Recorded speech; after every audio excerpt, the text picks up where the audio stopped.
Sir Iran యుద్ధం latest updates. లేటెస్ట్గా Iran యుద్ధంలో వాళ్ళిద్దరూ చర్చలు అయితే జరుపుదాము, పరోక్షంగా సాంకేతికంగా చర్చలు జరుపుదామని అమెరికా ఇరాన్ అంగీకరించారని అంతవరకు చెప్తున్నారు. దాని మీద కానీ హార్మోజ్లో ఏం జరుగుతుంది ఇప్పుడు? ఇదివరకు అణు ఒప్పందం మీద అణ్వస్త్ర పరీక్షల మీద కొంత చర్చ, భిన్నాభిప్రాయాలు వచ్చాయి. ఇప్పుడు హార్మోజ్ మీద కూడా, హార్మోజ్లో మేము దాని మెయింటెనెన్స్ కాస్ట్, దాని నిర్వహణ కోసం కొంత డబ్బు వసూలు చేసుకోవడానికి అమెరికా అంగీకరించింది.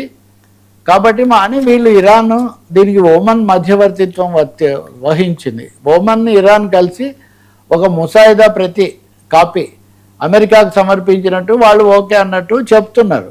కానీ ఇంకోవైపు ప్రపంచంలోనూ ఎలాంటి రుసుము ఉండకూడదు, హార్మోజ్లో రుసుము ఫీ అనేది ఉండడానికి వీల్లేదు, మేము ఒప్పుకోమని అమెరికా పైకి చెప్తుంది.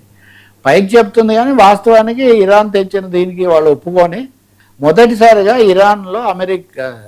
ఇరాన్ హార్మోజ్లో తన పూర్తి ఆధిపత్యాన్ని నెలకొల్పుకోవటమే కాకుండా దాని మెయింటెనెన్స్ కాస్ట్ అంటే అప్పుడు అమెరికా దానికి చిన్న అమెండ్మెంట్ ఏమంటే స్వచ్ఛందంగా కట్టినట్టుగా, అంటే మామూలు ఇందాక మనం మాట్లాడినట్టు విరాళం వాళ్ళే ఇచ్చినట్టుగా ఈ హార్మోజ్ పూర్తిగా సక్రమంగా నిర్వహించడం కోసం మేము మీకు స్వచ్ఛందంగా డొనేషన్ కట్టి కాలేజీలో చేరినట్టుగా అటువంటిది ఏదో చేయడానికి ఆ విధంగా జరుగుతుంది. కానీ కాదంటున్నారు. కానీ అమెరికా మటుకు హార్మోజ్ విషయంలో కూడా మొదట అణ్వస్త్రాల విషయంలో, అణ్వస్త్రం కూడా కాదు, అణు నిల్వలు, అణు పరీక్షలు, ఇప్పుడు హార్మోజ్ విషయంలో కూడా వెనక్కు తగ్గుతూ ఉంది, ఇంకా కుదరదనే ఒక నిర్ణయానికి వచ్చిందని చెప్పి తాజా సమాచారం. దీని ప్రకారం హార్మోజ్ తెరుచుకుని అక్కడ రాకపోకలు జరిగితే మంచిదే కదా అని ప్రపంచం కూడా భావిస్తుంది. న్యాచురల్గా హార్మోజ్ అనేది అమెరికా చేతుల్లోకి పోవడం కంటే అక్కడ ఉన్న దగ్గరగా ఉన్న దేశం ఇరాన్ కాబట్టి ఇరాన్ దాన్ని నిర్వహించడము న్యాయంగానే ఉంటుంది. దీనికి ఓమన్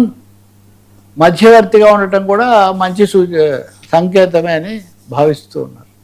సార్ ఇజ్రాయెల్ అసలు మేము క్షమించేది లేదు, ఇరాన్ లేపేస్తామని వాళ్ళు, అంటే ఇజ్రాయెల్ వాళ్ళు లెబనాన్లో వాళ్ళు నిన్న కూడా మారణహోమం చేశారు, మేము కుదిరేది లేదంటారు. అది అంటే మీరు ఇది అందుకే ఒక అంశమే, నేను మీకు ముందు నుంచి కూడా అయిపోయింది ఇంక ఫుల్ స్టాప్ శాంతి అలా చెప్పే పరిస్థితి ఏం లేదు. పైగా ట్రంప్ తోక వంకర అని ఆయన ఎప్పుడు ఏం చేస్తారో తెలీదు. కానీ ఈ సమయంలో మటుకు ఒక అడుగు వెనక్కి వేసి హార్మోజ్ మీద పెత్తనం అయితే కుదరదు, హార్మోజ్ మీద ఇరాన్కి ఇవ్వాల్సిందే అన్న ఒక వాస్తవాన్ని అయితే బలవంతంగానే ఒప్పుకోవాల్సిన స్థితిలోకి నెట్టబడినట్టుగా కనపడ్డాడు. దానికి తగినట్టే గల్ఫ్లో ఉన్న ఇతర దేశాలు కూడా అడ్డం తిరిగాయి, నీ వల్ల మేము నష్టపోతున్నామని. ఎవరు ఇప్పుడు ట్రంప్ నమ్మట్లేదు. ఉక్రెయిన్ కూడా నీవు నన్ను బలి చేసి ఇప్పుడు పక్కకి వెళ్ళిపోయాను, ఉక్రెయిన్, నాటో, గల్ఫ్ దేశాలు అన్నీ ట్రంప్కి ఎదురు తిరిగాయి. కాబట్టి ఇరాన్ కొంచెం నిలదొ